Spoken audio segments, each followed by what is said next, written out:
नमस्कार बच्चों। चलिए आज हम क्लास 11th और 12th हिंदी में पत्र लेखन के बारे में समझा रहे हैं। आप सभी को पत्र लेखन की जानकारी कि पत्र होता क्या है, उसको कैसे लिखा जाना चाहिए और आपके सिलेबस में, आपके कोर्स में कितने प्रकार के पत्र हैं, उनके लिखने का प्रारूप क्या है, ये सभी आपको सुनना है, समझना है। ठीक है ना। तो आपके जो कोर्स में है क्लास 11th और 12th में कार्यालयीय पत्र है। आपके सिलेबस में कार्यालयीय पत्र के बारे में हम विशेष डिस्कस करेंगे, जो आपको 5 नंबर का आएगा। तो सबसे पहले तो ये समझ लीजिए कि ये पत्र होता क्या है। पत्र क्या है, क्या है ये पत्र, तो समझ लीजिए। जो पत्र है, पत्र लेखन एक उपयोगी कला है। पत्र एक उपयोगी कला है, क्योंकि किसी भी व्यक्ति, कोई भी व्यक्ति हो वो, किसी भी व्यक्ति की जीवनचर्या उसके बिना अपूर्ण होती है। किसी भी व्यक्ति की जीवनचर्या उसके बिना अपूर्ण है। दूसरी तरफ यह ललित कला भी है।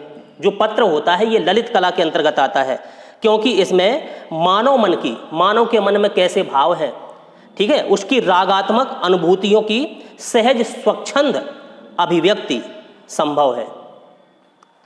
सहज और स्वच्छंद रूप से वो अभिव्यक्ति कर सकता है। इस विलक्षण कला के उपकरण हैं ये पत्र लेखन जो हम करेंगे। ये जो कला है, इसके कौन कौन से उपकरण हैं? आपको कागज चाहिए होगा लिखने के लिए, कलम चाहिए होगा, और पत्र के आलेख की सूझबूझ भी आपको आवश्यक है, जरूरी है। ठीक है ना। तो पत्र लेखन एक उपयोगी कला है जो हम सबके जीवन में बहुत उपयोगी है, उपयोग में आते ही रहते हैं। पत्रों का पहले तो बहुत संचालन था, हम लोग कई प्रकार के पत्र लिखा करते थे, लेकिन आजकल फ़ोन के माध्यम ने, जब से फ़ोन चला है तो पत्रों पर थोड़ा सा रुकावट डाल दी है। लेकिन आपके कोर्स में है तो आप एक चीज़ समझ लीजिए कि पत्र लेखन की विशेषताएं आपको जानकारी होनी चाहिए कि पत्र लेखन, अगर पत्र हम लिख रहे हैं तो किन किन विशेषताओं पर हमें ध्यान देना है। सबसे पहले पत्र लिखने में आपको होना चाहिए स्पष्टता। स्पष्टता यानी कि जो भी पत्र लिखें हम तो वो स्पष्ट हो। यानी कि पत्र चाहे हम किसी प्रकार का हो, किसी प्रकार का पत्र हो, उसमें स्पष्टता होनी चाहिए। ठीक है कि नहीं। स्पष्टता, ये विशेषताएं हैं पत्र की।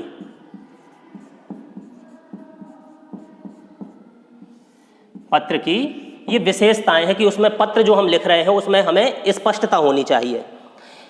यानी कि पत्र प्राप्तकर्ता जो पत्र प्राप्त करेगा, यदि पत्र प्रेषक के आशय को स्पष्ट रूप से ग्रहण नहीं कर पाता है कि पत्र में आपने लिखा है क्या कहना चाह रहे हैं, ये स्पष्ट अगर नहीं दिखाई देता है, नहीं ग्रहण कर पाता है प्राप्तकर्ता, ठीक है कि नहीं, तो पत्र का उद्देश्य ही समाप्त हो जाता है। कोई सारहीन पत्र माना जाता है। कोई उद्देश्य ही नहीं है जब हमें उसका सार ही समझ में नहीं आता है। ठीक है कि नहीं।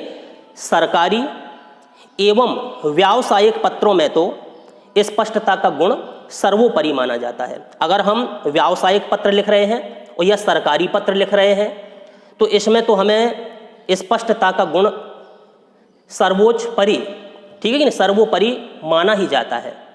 तो हमारा जो भाषा शैली है, लिखने का ढंग है, जो अक्षरों का चुनाव हमने किया है, उनमें स्पष्टता हो जिससे पूरा अर्थ समझ में आ जाए।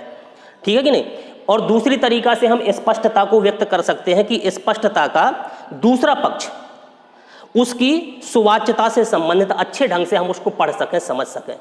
तो पत्र लिखने के लिए पहली विशेषता है कि स्पष्टता होनी चाहिए।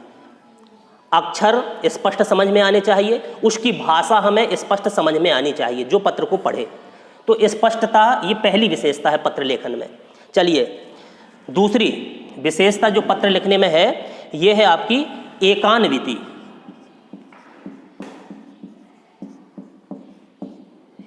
एकान्विति, ठीक है। ये क्या है? एक पत्र में, कोई भी एक पत्र हम लिख रहे हैं तो एक पत्र में प्रायः एक ही विषय, एक पत्र में प्रायः एक ही विषय, संदर्भ या उद्देश्य की पूर्ति संभव है।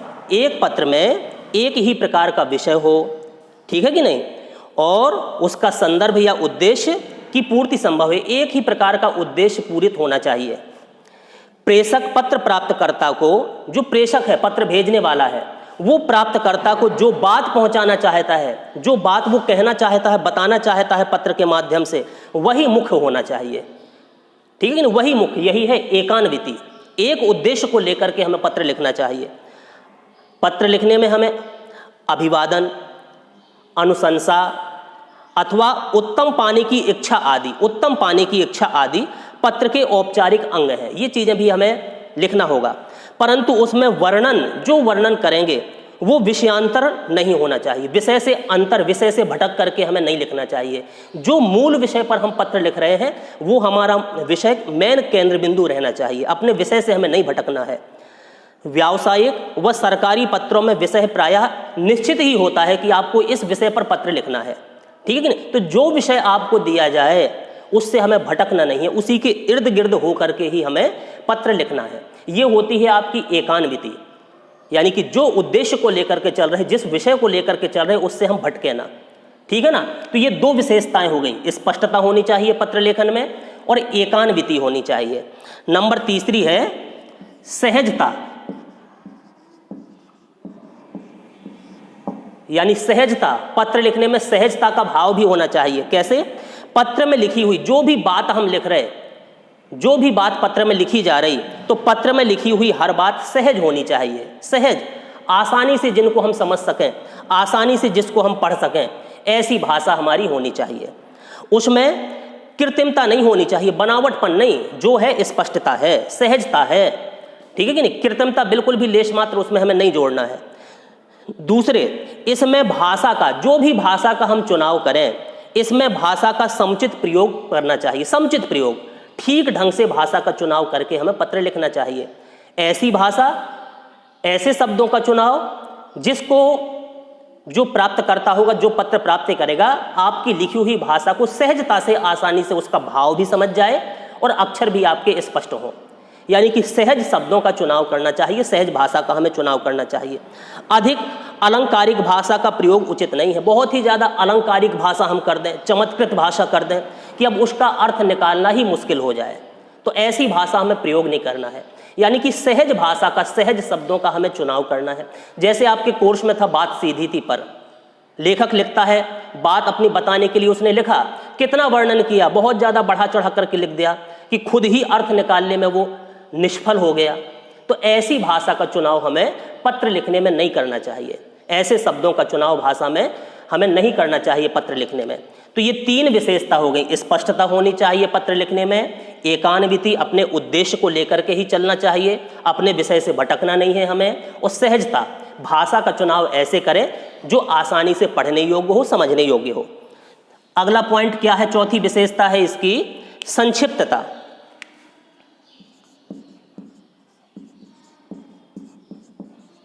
संक्षिप्तता, यानी कि जो भी हम पत्र लिखें कैसा हो? संक्षिप्त। पत्र का जो कलेवर है, मुख्य विषय जो है, वो संक्षिप्त होना चाहिए।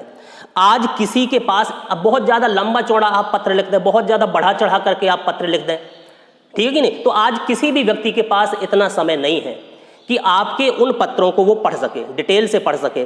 तो पत्र का कलेवर जो हो, विषय हो, वो संक्षिप्त होना चाहिए, संक्षिप्त होना चाहिए।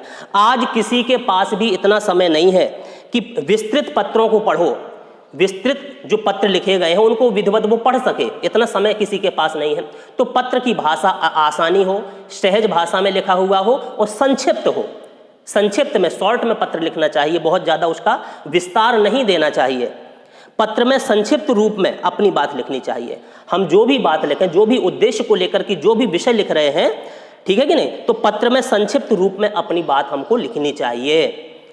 दूसरे, अधिक विस्तार से मूल कथ्य रह जाता है। अधिक विस्तार कर देंगे तो मूल बात जो कहनी है, ठीक है कि नहीं, उस पर ज़्यादा फोकस नहीं हम दे पाएंगे और ज़्यादा उसका विस्तार करते चले जाएंगे तो मूल कथ्य रह ही जाता है, ठीक है नहीं। तो हमारा मूल केंद्र बिंदु बना रहे और पत्र को हम संक्षिप्त और सहज भाषा में लिखना चाहिए, जिससे वो पढ़ने योग्य हो और समझने योग्य हो। तो ये 4 पॉइंट हो गए पत्र की विशेषताएं, पत्र लिखने की विशेषताएं। अगला, जो भी पत्र लिखें उसमें शालीनता, नंबर 5वां पॉइंट है आपका, शालीनता पर ध्यान देना चाहिए। शालीनता, ठीक है ना, शालीनता पर भी हमें ध्यान देना चाहिए। यानी कि कोई भी हम पत्र लिखें, कोई भी पत्र, किसी पत्र में उसके लेखक के व्यक्तित्व, किसी पत्र में उसके लेखक के व्यक्तित्व, स्वभाव व व्यावहारिक आचरण की झलक मिलती है। अगर पत्र आपने लिखा, आपकी भाषा कैसी है, अच्छे शब्दों का चुनाव किया कि नहीं, ठीक है कि नहीं, आपकी भाषा शैली कैसी है, तो जो भी पत्र लिखता है, पत्र भेजता है यानी कि प्रेषक, तो किसी पत्र में लेखक के व्यक्तित्व की, अगर वो भाषा अच्छी लिखेगा, कैसी भाषा से लिख रहा है, तो पत्र देखने से ही, उसको पढ़ने से ही जिस व्यक्ति ने पत्र लिखा है उसके व्यक्तित्व की झलक मिल जाती है कि वास्तव में ये पत्र लिखने वाला व्यक्ति बहुत अच्छा होगा, बहुत ही अच्छा गुणवान व्यक्ति है, कितने अच्छे शब्दों का चुनाव किया है, कितनी अच्छी सहज और आसानी, नम्रता की भाषा में इसने पत्र लिखा है। तो उसके व्यक्तित्व का परिचय होता है, स्वभाव और व्यावहारिक आचरण की झलक भी मिलती है, उसकी व्यावहारिक आचरण की झलक भी मिलती है, ठीक है कि नहीं। और हमें तो ये क्लास 11th 12th में सरकारी पत्र भी पढ़ने हैं, व्यावसायिक तथा अन्य जितने औपचारिक पत्र हैं उनकी भाषा शैली याद रख लीजिए, उनकी हमें भाषा शैली विशेष शिष्ट रूप होनी चाहिए, विशेष रूप से शिष्टता, शालीनता पूर्व उसकी भाषा शैली रहे, ठीक है कि नहीं। शालीनता शब्दों का चुनाव हो, शालीन शब्दों का चुनाव हो, यानी कि कोई भी पत्र हम लिखें, भले वो औपचारिक पत्र हो, व्यावसायिक पत्र है, सरकारी पत्र है, जितने भी पत्र हैं आपके औपचारिक पत्र के अंतर्गत जो आते हैं, तो आपकी भाषा शैली विशेष शिष्ट रूप लिए होनी चाहिए, शिष्ट रूप उसका हो आपकी भाषा शैली का। तो शालीनता का भी पत्र लिखने में बहुत प्रभाव पड़ता है, शब्दों के चुनाव का आपकी भाषा शैली का भी बहुत प्रभाव पड़ता है, ठीक है कि नहीं। कि पत्र देखने से ही, पत्र की भाषा शैली पढ़ने से ही शालीनता, उसमें कैसे भाव पिरोए हैं आपने शब्द में, ठीक है कि नहीं, पत्र लिखने में, तो इन सब को पढ़ करके, सुन समझ करके आपके व्यक्तित्व की पहचान होती है, ठीक है कि नहीं, आपका व्यक्तित्व झलकता है। अच्छा, स्वभाव और व्यक्तित्व की पहचान भी पढ़ने वाले लोग कर लेते हैं कि ये व्यक्ति इस तरीके का होगा, ठीक है ना। तो ये सब गुण पत्र लिखने में होने चाहिए। एक चीज और समझ लीजिए, मौलिकता का गुण भी आवश्यक है। मौलिकता नंबर 6वां,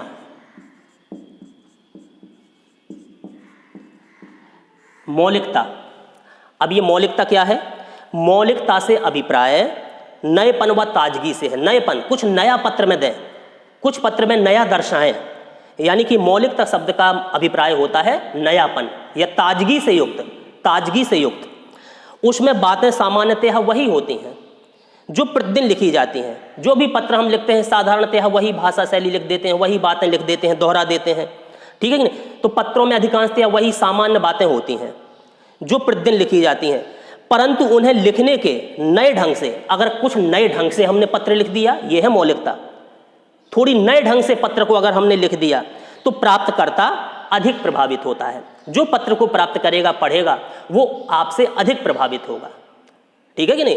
प्रभावशाली ढंग आपका झलकता है मौलिकता से, कुछ नयापन देने से, कुछ नई विचारधारा देने से, ठीक है ना। तो ये होता है मौलिकता। मौलिकता का अर्थ आप समझ गए, नयापन यानी कि ताजगी युक्त, कुछ नया पत्र में हम परोसें, पत्र में कुछ नया दर्शाएं।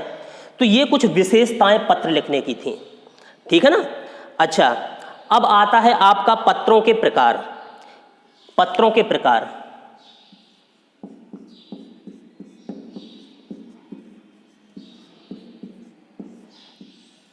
पत्रों के प्रकार तो समझ लीजिए पत्र कितने प्रकार के होते हैं। जो पत्र होते हैं आपके, पत्र सामान्यतः 2 प्रकार के होते हैं। कितने प्रकार के? 2 प्रकार के पत्र।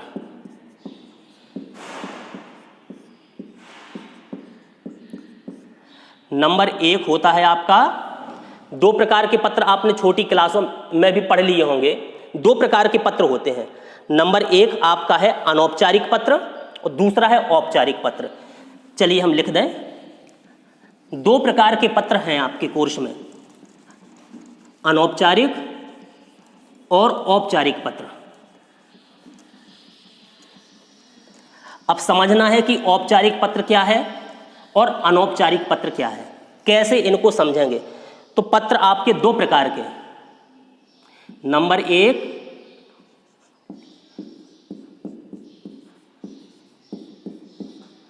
अनौपचारिक पत्र, ठीक, और दूसरा है आपका औपचारिक पत्र।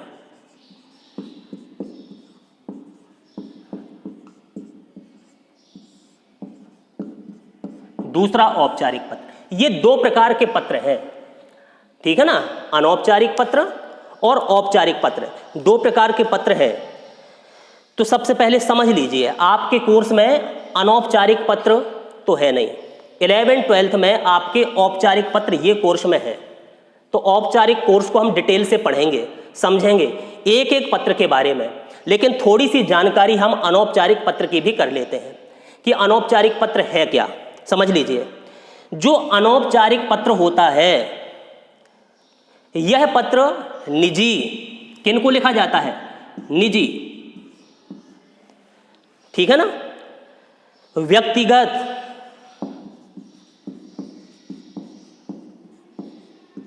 निजी, व्यक्तिगत तथा पारिवारिक,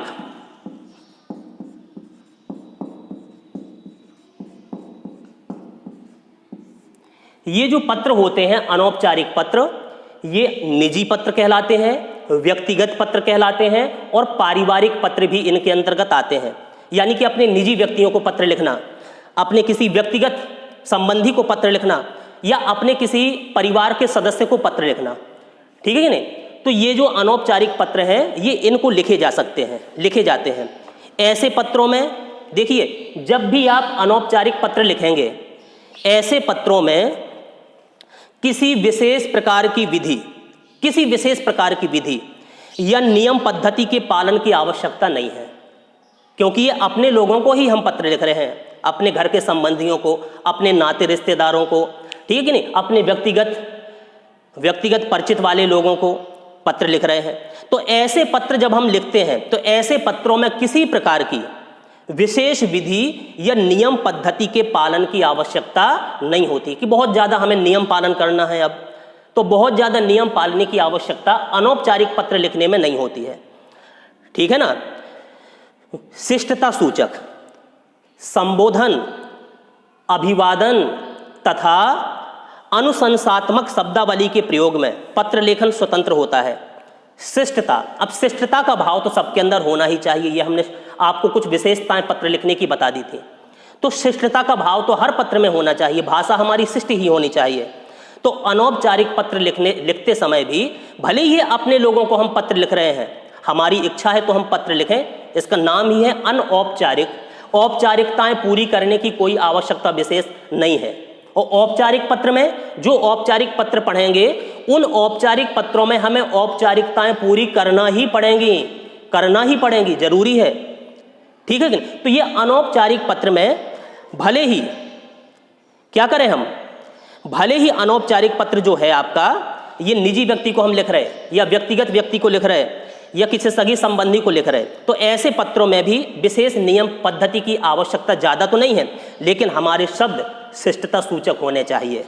संबोधन भी ठीक ठीक यथोचित होना चाहिए। हम किसको पत्र लिख रहे हैं, उसको हम क्या संबोधित करें, उनके प्रति अभिवादन का भाव, अगर अपने से छोटों को लिख रहे तो नम्रता का भाव, उनको आशीर्वचन का भाव, ठीक है। इसके पालन की आवश्यकता विशेष नहीं है, लेकिन फिर भी हमें करना होता है, करते हैं हम लोग।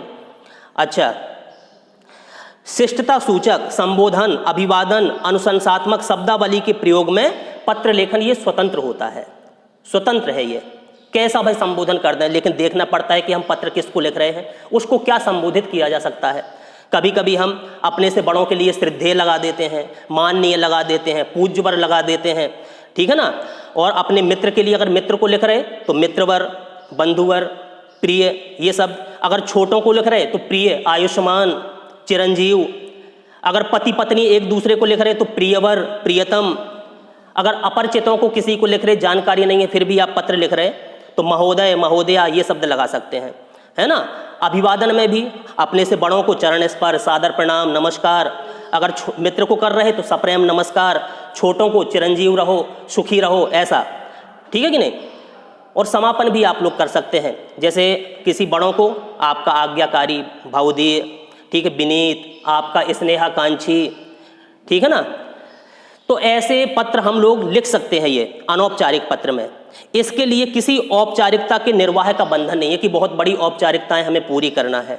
ऐसे पत्रों की भाषा प्रायः पत्र लेखन की अपनी सहज बोलचाल की भाषा होती है। अपनी सहज बोलचाल की भाषा में भी हम ये अनौपचारिक पत्र लिख सकते हैं, ठीक है ना। आकार प्रकार में भी ये पत्र लचीले होते हैं, लचीले होते हैं। बड़े अच्छे ढंग से हम लोग अपने मित्रों को, इष्ट मित्रों को, अपने परिवार के सगे संबंधियों को पत्र लिख सकते हैं। तो ये पत्र, अनौपचारिक पत्र आपके कोर्स में नहीं है, ये आपने 9th 10th तक पढ़ लिए होंगे। इस वर्ष 11th 12th में जो पत्र आपके कोर्स में है वो है औपचारिक पत्र। तो इसकी डिटेल हम पढ़ना है। कितने प्रकार के पत्र औपचारिक पत्र के अंतर्गत आते हैं, औपचारिक पत्र होते क्या है, पहले तो इसको समझ लीजिए कि औपचारिक पत्र है क्या। अब समझ लीजिए, जो भी हम औपचारिक पत्र लिखेंगे, अभी शुरू करेंगे हम पत्र, अभी तो सिर्फ डिटेल है। आज इस वीडियो में सिर्फ पत्रों की डिटेल हम बताई दे रहे हैं। अब अगले वीडियो में आपका पत्र शुरू होगा जो आपके कोर्स में है। समझ लीजिए, औपचारिक पत्र जो आप लिखोगे इसमें विशिष्ट नियम विधानों में आबद्ध विधि प्रविधि सम्मत पत्र औपचारिक पत्र कहलाते हैं। ऐसे पत्र जो बहुत विशेष प्रकार के नियम संबंधों में, नियम में, विधानों में आबद्ध हैं, बधे हैं, बड़े नियम के अनुसार चल रहे हैं, हमें वो पत्र लिखना ही पड़ेगा, है कि नहीं। तो विशिष्ट प्रकार के नियम विधानों में जो पत्र आबद्ध होते हैं, आबद्ध विधि से, प्रविधि सम्मत पत्र, प्रविधि हमें प्रदान करना ही पड़ेगा ये पत्र। तो ऐसे पत्र जो बड़े प्रकार के नियम पद्धति के अनुसार बने होते हैं और उनकी पूर्ति करना आवश्यक होता है, वो पत्र लिखना जरूरी होता है।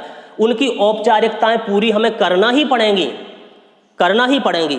तो वो पत्र काहे के अंतर्गत आते हैं, औपचारिक पत्र के अंतर्गत आते हैं। वो औपचारिक पत्र कहलाते हैं जिनमें औपचारिकताएं हमें पूरी करना पड़े। इन पत्रों का ना केवल स्वरूप, सिर्फ स्वरूप नहीं, आकार प्रकार, इन पत्रों का, औपचारिक पत्रों का आकार प्रकार विशिष्ट पद्धति के अनुसार होता है। इसकी बनावट भी, इसका लेखन भी, है कि नहीं, अलग शैली होती है इसके, अलग प्रकार से इसकी विशिष्ट पद्धति ही होती है। अपितु उसकी विषय वस्तु, विधि प्रविधि, यहाँ तक कि भाषा शैली भी, भाषा शैली भी औपचारिक पत्रों की, अनौपचारिक पत्रों की भाषा शैली भी औपचारिकता के एक निश्चित सांचे में ढली रहती है। इसकी भाषा शैली भी औपचारिकता के सांचे में ढली होती है, ठीक है। इस तरीके से हमें यह पत्र लिखना पड़ेगा। सभी प्रकार के सरकारी, आपके कोर्स में सरकारी पत्र पढ़ोगे, अर्ध सरकारी पत्र पढ़ोगे, व्यावसायिक पत्र पढ़ोगे, और भी कई प्रकार के पत्र, ज्ञापन जैसे देना, अनुस्मारक, निविदा सूचनाएं, सूचना, परिपत्र, प्रशंसा पत्र, शिकायती पत्र, नीलामी सूचना, है ना, और बहुत सारे पत्र आपके अंतर्गत आते हैं इस औपचारिक पत्र के। संपादकीय पत्र, तो ये सारे पत्र जो हम पढ़ेंगे ये आपके औपचारिक पत्र के अंतर्गत आएंगे, ठीक है ना। तो ये औपचारिक पत्र होते हैं जिनमें हमें औपचारिकताएं पूरी करना पड़े। और आपके कोर्स में कार्यालयीय पत्र हैं जो ऑफिस से, कार्यालय से संबंधित हैं, ठीक है कि नहीं। तो सबसे पहले तो आप ये समझ लीजिए, जो आपका औपचारिक पत्र है, जो औपचारिक पत्र आप पढ़ोगे, इस औपचारिक पत्र में पत्र लेखन की विधि क्या होगी। सबसे पहले तो विधि क्या होगी पत्र लिखने की। सबसे पहले आप लिखोगे, औपचारिक पत्र की बात कर रहे हैं हम, सबसे पहले औपचारिक पत्र में आप लिखोगे प्रेषक का नाम व पता, प्रेषक का नाम व पता, प्रेषक का नाम व पता, ये लिखा जाता है सबसे ऊपर। एक नमूना है प्रेषक का नाम व पता।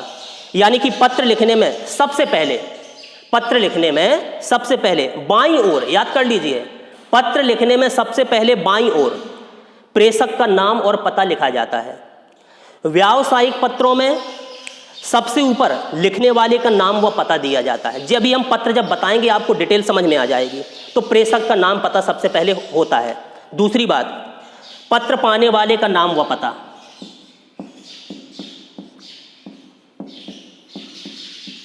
पत्र पाने वाले का नाम व पता दूसरे नंबर पर, अधिकांशतः आपके औपचारिक पत्रों में और वो भी कार्यालयीय पत्रों में, ठीक है। पत्र पाने वाले जिसको कहते हैं प्रेषिती, प्रेषिती, पत्र पाने वाले को प्रेषिती कहते हैं, और जो पत्र भेजता है उसको प्रेषक कहते हैं, ठीक है। तो दूसरे नंबर पर क्या, प्रेषक के बाद हमने प्रेषक लिख दिया जिसने पता भेजा, पत्र भेजा पहले सबसे ऊपर।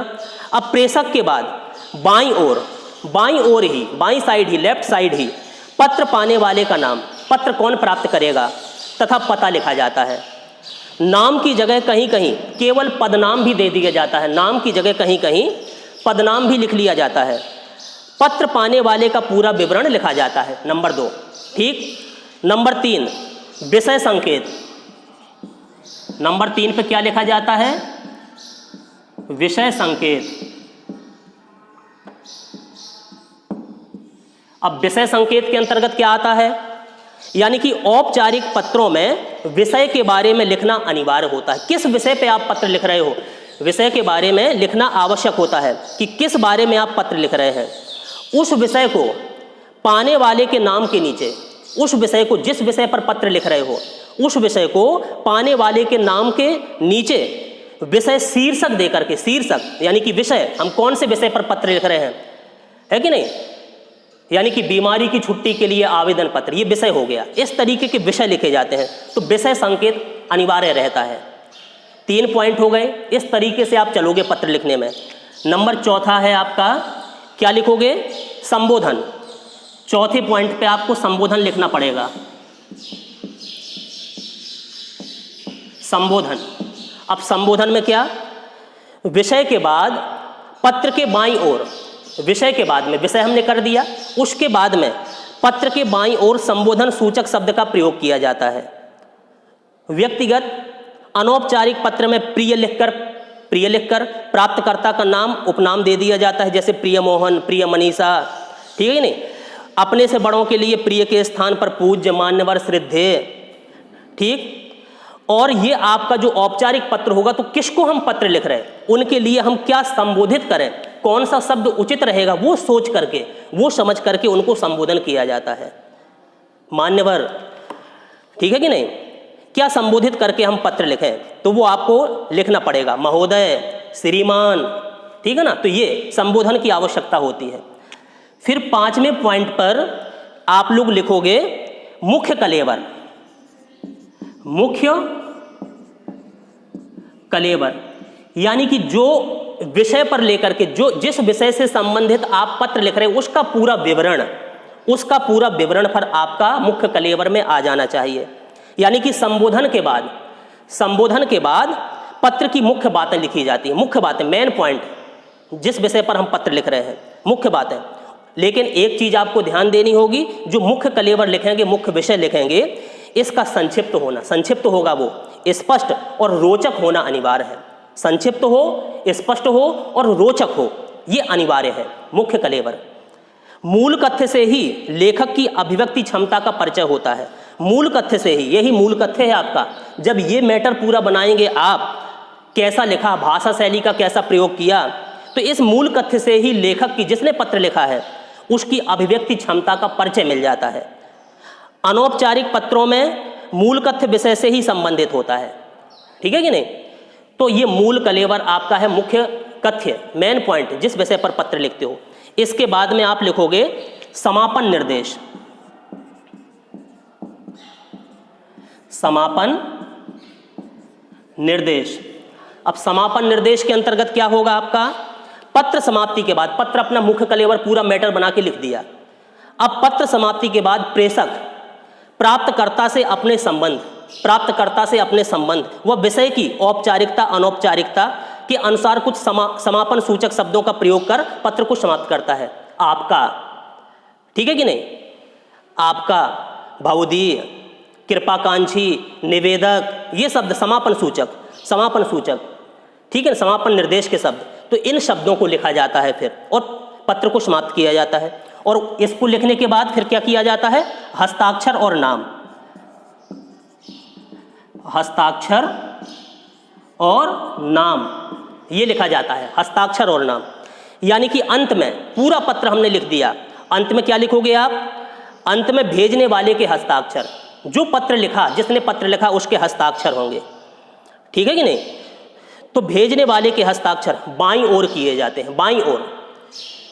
हस्ताक्षर के नीचे, हस्ताक्षर भी आपने कर दिए, जैसे हस्ताक्षर सिग्नेचर कर दिए हमने, फिर यहीं नीचे कोष्ठक में, ब्रैकेट में आप, ठीक है, प्रेषक का पूरा नाम भी दे सकते हो, ऊपर हस्ताक्षर भी कर सकते हो और नीचे अपना नाम भी डाल सकते हो, ब्रैकेट में नाम भी लिख सकते हो, ठीक है। ये 7 पॉइंट हो गए।